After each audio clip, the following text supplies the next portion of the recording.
Wow,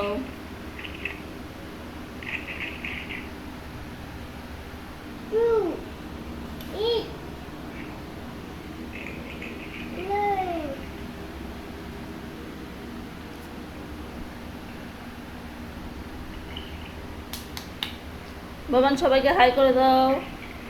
Baban high করে দাও। দেখো 11:30 বাজে, এখন খাচ্ছে ভাত সবাই। আমার ছেলে ভাত খাচ্ছে, তবু খাওয়ার জন্য কি নখরা করতেছে। বাবান সবাইকে হাই করে দাও। বাবান আই সম্প্রীত, সম্প্রীত, সম্প্রীত। সম্প্রীত এখন করবে না, মোবাইল দেখতে ব্যস্ত। হ্যাঁ সেটা আমি জানি। ছৈনা বেটা, ছৈনা বেটা, মাম মাম মাম। এই যে যে যে সবাই দেখতেছে।